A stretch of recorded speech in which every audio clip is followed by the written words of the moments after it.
গিরিবাবুকে যেন এক ঝাঁক মৌমাছি কামড়ে দিল। 60 টাকা? টাকা কি খুব সস্তা হয়েছে? 60 টাকায় এক জোড়া জুতো? ও কি সোনা দিয়ে তৈরি নাকি? সত্যি, কে বলবে গিরিবাবুদের অত কোটি টাকার সম্পত্তি রয়েছে।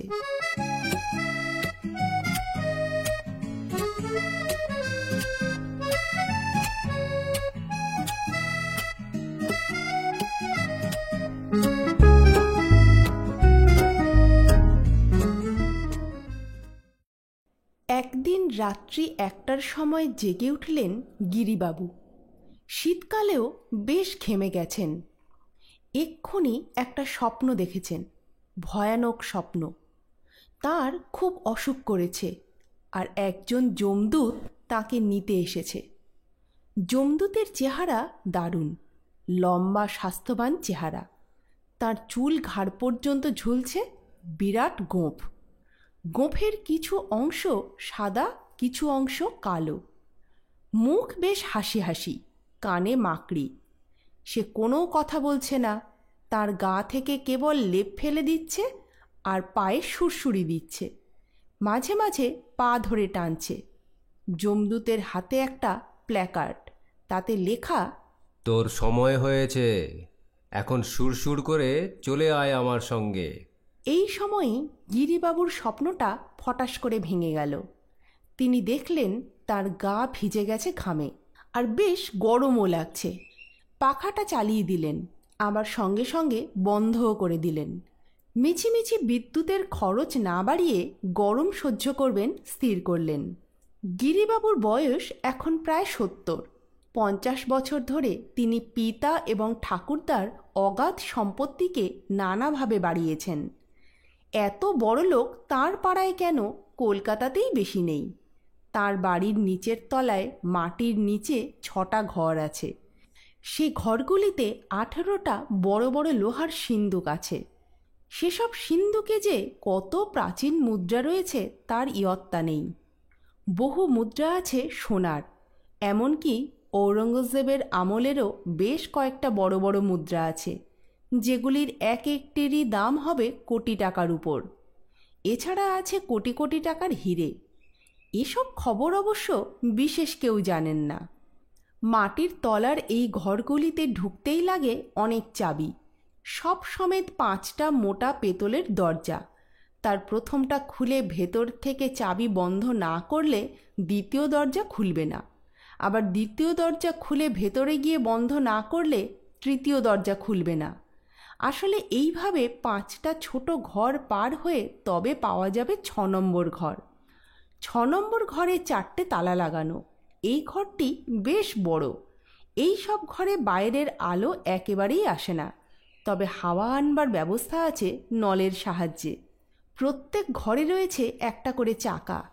সেই চাকার সঙ্গে এমন সব ব্যবস্থা করা রয়েছে যে চাকা ঘোরালেই ঘরের মধ্যে বেশ হাওয়া চলাচল শুরু হয়ে যায়। উপরে গিরিবাবু যে ঘরে থাকেন সে ঘরেও একটা চাকা আছে, তার একটা আলমারির মধ্যে। সেটি প্রথমে কয়েক মিনিট ঘুরিয়ে তবে নিচে নামতে হয়, নইলে বদ্ধ হাওয়ায় পচা পচা কেমন গন্ধ হয় ঘরে। গিরিবাবুকে অবশ্য রোজ রোজ পাতাল প্রবেশ করতে হয় না, বছরে একবার কি দুবার। 3টে চাবি রাখা থাকে ব্যাংকের লকারে, বাকিগুলো বাড়িতেই রাখেন। গিরিবাবুর একান্ত বিশ্বাসের লোক শ্যাম। বাড়িতে ওর 2 ছেলে, কিন্তু তাদের চেয়েও তার বেশি বিশ্বাস শ্যামের উপর। বয়স এখন প্রায় 60 হয়েছে শ্যামের। এই বাড়িতে প্রায় 75 বছর আগে ওর বাবা ছিল দারোয়ান। শ্যাম এ বাড়িতেই মানুষ, লেখাপড়াও শিখেছিল। খুব কম কথা বলে, আর প্রভু যা বলেন তা সে খুবই যত্নের সঙ্গে করে। বছরে 2-1বার পাতাল ঘর খুলে কিছু টাকা পয়সা, সোনাদানা ইত্যাদি রাখবার জন্য নামতে হয়। সে সময় গিরিবাবুর সঙ্গে থাকে শ্যাম। 2 ছেলে তাদের পরিবারবর্গ নিয়ে ওই বাড়িতেই থাকে, অসীমানন্দ আর সুবোধানন্দ। কিন্তু বাবার কাছ থেকে একটি পয়সাও পায় না। তাদের একজন স্কুলের মাস্টার, অন্যজন ব্যাংকের ক্লার্ক। ওরা বাবার কাছ থেকে পয়সা তো পায়ই না, বরং তাদেরই মাসে মাসে বাবাকে টাকা দিতে হয়। বাবারও খরচ অতি সামান্য। বাড়িতে খরচ কমাও একটা আন্দোলন সব সময় চলে। গিরিবাবু একদম খরচ বাহুল্য পছন্দ করেন না। অসীমানন্দ একবার স্কুল থেকে ফেরবার পথে একটা দোকানে একজোড়া জুতো দেখে খুব পছন্দ হয়ে যাওয়ায় কিনেই ফেললেন। দাম অবশ্য বেশ বেশিই পড়ে গেল, 260 টাকা। এর আগে তো 30-40 টাকার বেশি কোনো চটি কেনেনি সে। গিরিবাবু ছেলের পায়ে নতুন জুতো দেখে খুব উত্তেজিত হয়ে উঠলেন। বললেন, বাবুগিরি হচ্ছে না? আমি মরার পর তো সম্পত্তি সব দুদিনে উড়িয়ে দেবে তা জানি। তার কদিনই বা, হ্যাঁ, আর কটা দিন অপেক্ষা করলেই পারতে, তখন যত খুশি জুতো কিনতে। তারপর একটু থেমে জিজ্ঞেস করলেন, কত পড়লো একজোড়া জুতোর দাম? অসীমানন্দ গালাগাল খেয়ে চুপসে গিয়েছিল। সে জুতোর দাম হঠাৎ কমিয়ে ফেলল। 1-8 টাকা নয়, একেবারে 200 টাকা কমিয়ে বলল, এই 60 টাকা। গিরিবাবুকে যেন এক ঝাঁক মৌমাছি কামড়ে দিল। 60 টাকা? টাকা কি খুব সস্তা হয়েছে? 60 টাকায় এক জোড়া জুতো? ও কি সোনা দিয়ে তৈরি নাকি? সত্যি, কে বলবে গিরিবাবুদের অত কোটি টাকার সম্পত্তি রয়েছে। বাড়িতে নানা রকম কাজকর্ম থাকে, যার জন্য মিস্ত্রি দরকার, কিন্তু পারতপক্ষে এ বাড়িতে মিস্ত্রি আসে না। ইলেকট্রিকের সব কাজ শিখে নিয়েছেন তিনি নিজে। এমনকি 2 ছেলেকেও ইলেকট্রিকের কাজ, কাঠের কাজ, এমনকি সিমেন্টেরও কিছু কিছু কাজ শিখিয়েছেন। বাড়িতে তার ঘরেই কেবল একটা পাখা আছে, তাও সেবার তার দারুণ অসুখ হয়েছিল বলে ডাক্তার বলেছিলেন পাখার কথা, তখন লাগানো হয়েছিল। কিন্তু গরমকালেও তিনি পাখা বিশেষ চালান না। পাখা চালালে তিনি বাড়ির সবাইকে ডাকেন ঘরে, চিৎকার করে ডাকেন, পাখার হাওয়া খাবি আয়, কে কোথায় আছিস? 2-1 আসে, সকলে আসে না বলে তিনি মন খারাপ করেন। এক খরচে কেমন সকলে হাওয়া খেতে পারত। বাড়িতে ইলেকট্রিকের আলো অবশ্য আছে, কিন্তু বাল্বগুলোর শক্তি কম। প্রত্যেক ঘরে অবশ্য 2টো করে আলো, একটা টেবিল ল্যাম্প আর একটা সারা ঘরের আলো। কখনো 2টো আলো একসঙ্গে জ্বলবে না, এই তার নির্দেশ। অবশ্যই টিভি নেই এ বাড়িতে, তা অসীমানন্দ আর শুভদানন্দর টিভি ছাড়াই এতদিন চলে গেছে। কিন্তু তাদের ছেলেমেয়েরা এ বাড়ি ও বাড়ি টিভি দেখে বেড়ায়। বেচারারা কতকগুলি অনুষ্ঠান দেখতে ভালোবাসে, কিন্তু হায়, ছোট্ট একটা টিভিও এ বাড়িতে আনার জো নেই। আনলেই তো দক্ষযজ্ঞ বাঁধাবেন গিরিবাবু।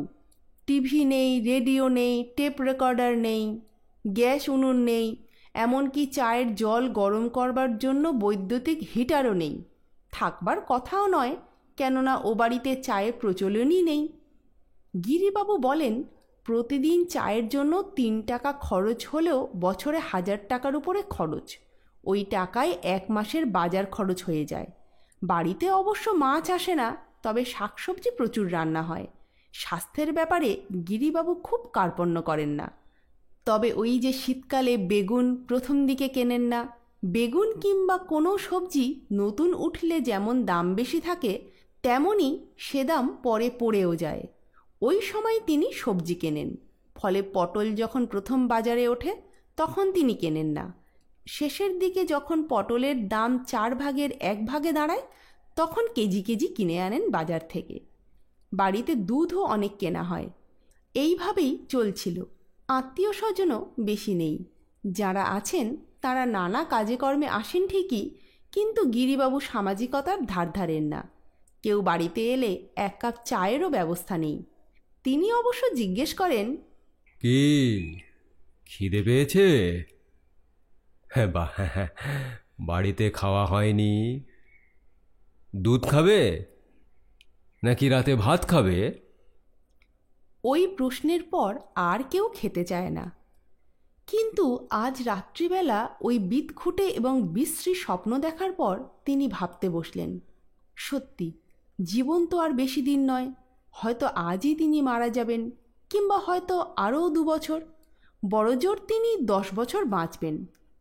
তিনি ভাবলেন, না, এত টাকা তাঁর 2 ছেলের জন্য জমানো ঠিক হচ্ছে না। ওরা নিজেরা নিজেদের পায়ে দাঁড়িয়ে আছে, ওদের টাকার দরকারই হবে না। ওর টাকা হঠাৎ হাতে এলে বাবুগিরি শুরু করবে, হয়তো দাড়িও কামাতে শুরু করবে। যে ছেলে জুতো কিনতে পারে 60 টাকা খরচ করে, সে দাড়ি কামাবেই একদিন। ব্লেড, সাবান এসব তখনও কিনবেই। তার উপর রোজ গরম জল করতে হবে, হয়তো সেও এক খরচ। তিনি স্থির করলেন, তিনি ওদের বাবুগিরি করতে না দিয়ে নিজেই বাবুগিরি শুরু করবেন। গাড়ি কিনবেন, সফার রাখবেন, আর 2-5 জন মোসাহেব রাখবেন। বাবুগিরি করতে গেলে কিছু মোসাহেব দরকার হবে। তিনি সমস্ত টাকা পয়সা, সোনা দানা, হিরে জহরত যা আছে সবটা না হলেও যতটা পারেন খরচ করবেন, যাতে ছেলেদের হাতে তেমন কিছু না থাকে।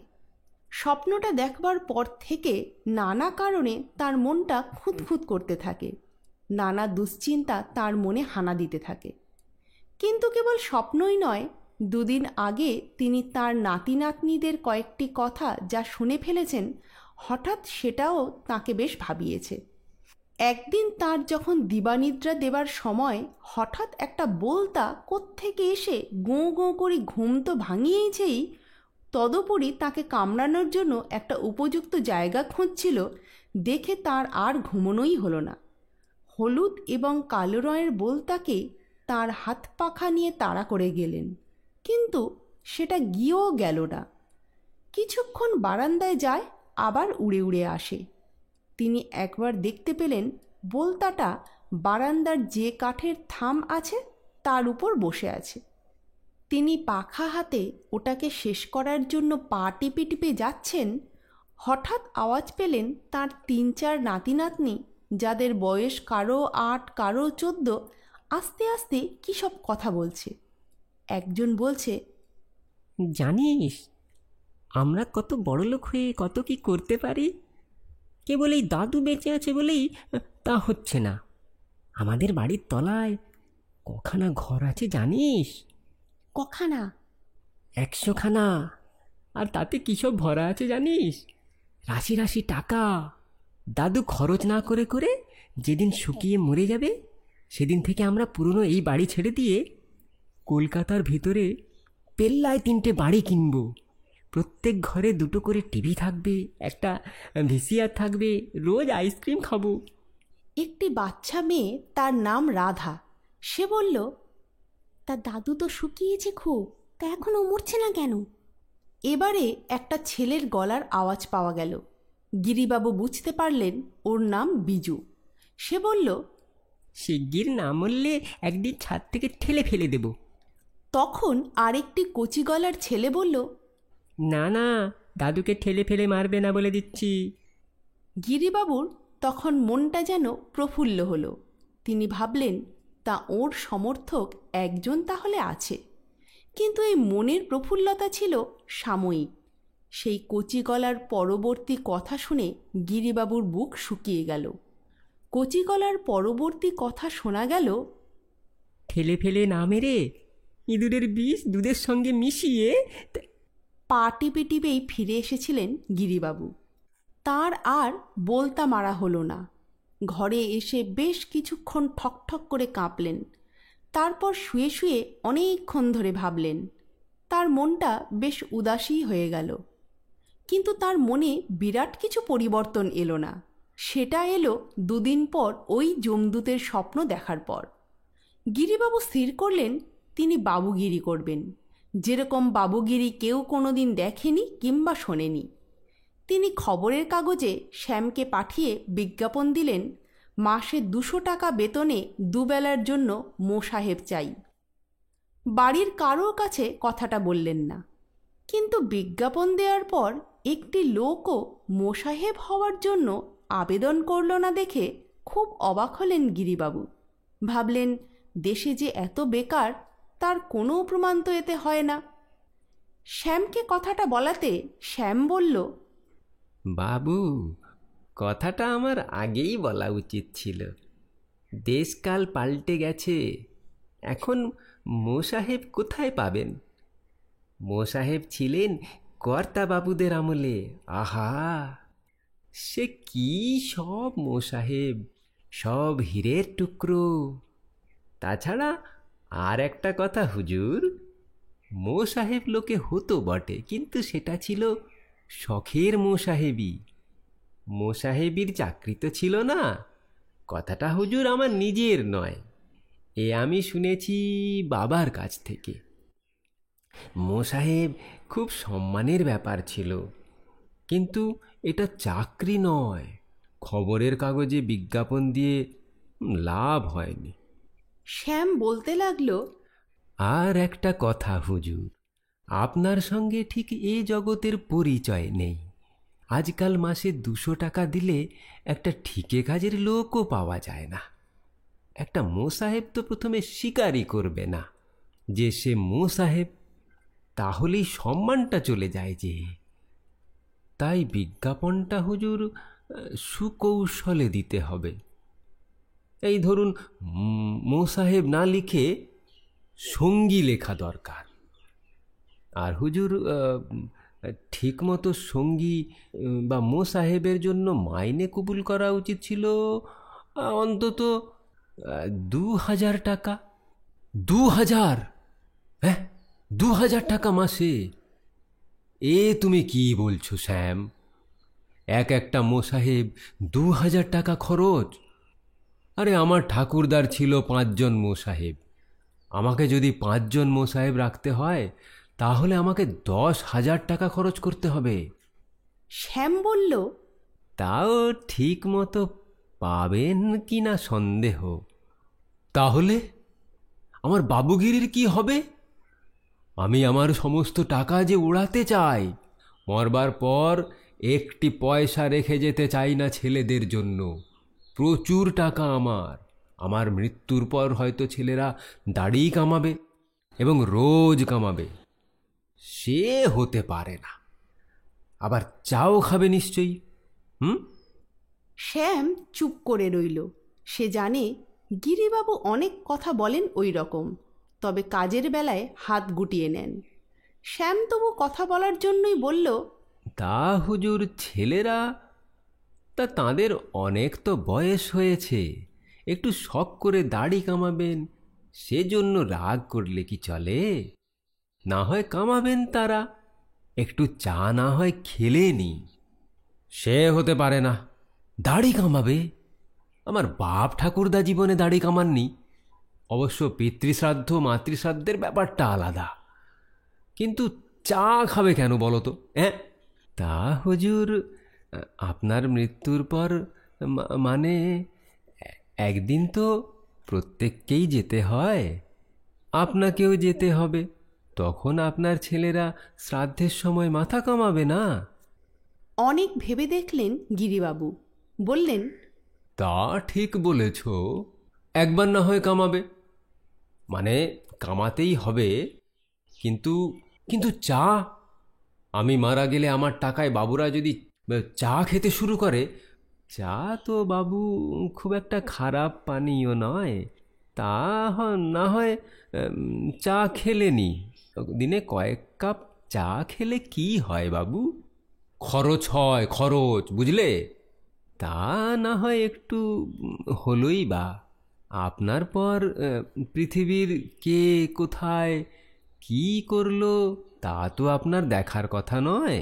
আপনার ছেলেরা অতি ভদ্র, আপনাকে মেনে চলেন। নইলে আজকাল চা ছোকরা পর্যন্ত খায়। রোজ 2-1 কাপ চা খেলে একটু খরচ হয়, তা ঠিক, কিন্তু টাকা তো খরচ করার জন্যই। তাছাড়া খেলে যে খরচ হয় কেবল তা তো নয়, এই আরামও হয় বাবু, তৃপ্তিও হয়। আহ, তুমি বড় কুতর্ক করো শ্যাম। যত তোমার বয়স বাড়ছে তত তোমার কুতর্কের ঝোঁক বাড়ছে। নিশ্চয়ই তুমি চা খাও লুকিয়ে লুকিয়ে, না? আগে হুজুর খাই, তবে ওই কখনো সখনো দেশের বাড়িতে গেলেই এমন স্পষ্ট স্বীকারোক্তি শুনে গম্ভীর হয়ে রইলেন অনেকক্ষণ। শ্যাম চুপ করে রইল। গিরিবাবু বললেন, আমি বাবুগিরি করতে চাই, এ ব্যাপারে তোমার মত কি? হুজুর, এতে আমার মত আছে কি নেই তাতে কি এসে যায়? আপনি বাবুগিরি করতে চান, করুন। তুমি আমাকে সাহায্য করবে না? ক্ষমতায় কুলোলে করব বাবু। তাহলে শোনো, আমার দরকার জিরাফের দুধ। জিরাফের দুধ? হ্যাঁ, আমাদের দেশে এককালে নাকি দু একজন বাবু বাঘের দুধ খেয়েছেন। আমি জিরাফের দুধ খাবো। আমাকে সাহায্য করতে পারবে তো? হুজুর, আপনার নুন খেয়েছি অনেক, আপনার আমি ভৃত্য। যা বলবেন তাই করব নিশ্চয়ই, কিন্তু তা সাধ্যে কুলোতে হবে তো। আপনি এই যে বললেন জিরাফের দুধ খাবেন, এটা সংগ্রহ করা আমার সাধ্যাতীত। ঠিক বলেছ, জিরাফ থাকলে তবে তো তার দুধ হয়। তা সারা ভারতে হয়তো গোটা 10 জিরাফ আছে। তাদের দুধ সংগ্রহ করা ভারী শক্ত, আমি জানি। তাহলে আমি বাবুগিরি করব কিভাবে? সমস্ত টাকা পয়সা বিলিয়ে দেব? আপনার টাকা আপনি বিলিয়ে দেবেন, তাতে আর কার কি বলার আছে? হ্যাঁ, কিন্তু টাকা বিলিয়ে দেওয়ার আর বাবুগিরি করার মধ্যে বিস্তর পার্থক্য যে বাবু। বাবুগিরির জন্য চাই চমৎকার মেজাজ, আর সেটা সকলের হয় না বাবু। আমার মেজাজ খুব খারাপ, এই কথাই তুমি বলতে চাও?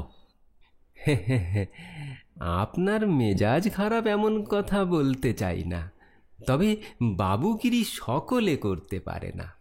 বাবুগিরির যে মেজাজ, সেটা আপনার নেই। আপনি হচ্ছেন কিনা স্বভাব কৃপণ। আপনি মনে মনে যতই ভাবুন, কাজের বেলা দেখবেন আপনার একেবারেই টাকা খরচ করতে ইচ্ছে করছে না। মানে আমার দ্বারা বাবুগিরি হবে না? আজ্ঞে হুজুর, আমি ওই কথাই তো বলতে চাই। গিরিবাবু শ্যামের উপর ভয়ঙ্কর চটে গেলেন। তিনি বললেন, আচ্ছা, দেখে নিও আমি বাবুগিরি করতে পারি কিনা। আমার সমস্ত সম্পত্তি আমি 2 বছরে উড়িয়ে দেব। টাকা খরচ করতে আমার ইচ্ছে হবে না। আমি ঠিক দেখিয়ে দেব গিরিবাবু বাবুগিরি করতে জানে। তবে এটা ঠিক একদিনে হবে না, আস্তে আস্তে নিশ্চয়ই হবে। সেদিনকার মতো আলোচনা ওখানেই শেষ হলো। 3 দিন পরের কথা। শ্যামের সঙ্গে গিরিবাবুর কথাবার্তা প্রায় বন্ধ। 2 দিন গিরিবাবু বাড়ি থেকে বেরিয়েছেন, আর ঘণ্টা 2 পর ফিরেও এসেছেন, হাতে 2-1টা প্যাকেট নিয়ে। শ্যাম তাকে জিজ্ঞেসও করেনি, উনিও তাকে বলেননি ওই প্যাকেটগুলোতে কি আছে। একদিন বিকেলে কেরোসিনের ঝাঁঝালো গন্ধ পেয়ে শ্যাম দেখতে গেল ব্যাপারটা কি। গন্ধটা আসছে গিরিবাবুর ঘরের দিক থেকেই। শ্যাম গিয়ে গিরিবাবুর ঘরের কড়া নাড়বার পর দরজা খুলে দিলেন গিরিবাবু। শ্যাম অবাক হয়ে দেখল, একজোড়া নতুন জুতো পায়ে দিয়ে গিরিবাবু একটা চায়ের কাপ হাতে নিয়ে দাঁড়িয়ে আছেন। শ্যাম দেখল টেবিলের ওপর একটা চায়ের পট, মেঝের ওপর একটা কেরোসিনের স্টোভ, একটা কেটলি। টেবিলের ওপর রাখা আছে একটা আয়না, কাঁচি, আর সারা মেঝেতে গোছা গোছা চুল কাটা অবস্থায় পড়ে আছে। এছাড়াও টেবিলের ওপর রয়েছে দাড়ি কামানোর যন্ত্রপাতি, আর গিরিবাবুর মুখে দাড়ি নেই। তবে একেবারেই দাড়ি যে নেই তা নয়, খোঁচা খোঁচা দাড়ি আর নানা জায়গায় কাটা, তা থেকে রক্তও পড়ছে। শ্যামকে দেখে গিরিবাবু বললেন, আমি বাবুগিরি শুরু করে দিলাম, বুঝলে? তবে দাড়ি কামানো বড় কষ্ট হে। অত বড় দাড়ি প্রথমে কাঁচি দিয়ে কেটে কেটে ছোট করলাম, তারপর সাবান আর ব্রাশ দিয়ে ঘষলাম। ফেনা ভালোই হলো, কিন্তু ইস, দাড়ি কাটতে গিয়ে গাল কেটে গেল কতখানি, দেখো তো।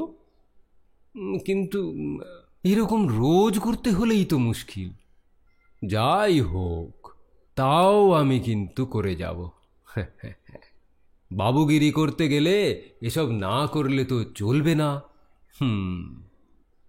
আর কি করেছি জানো?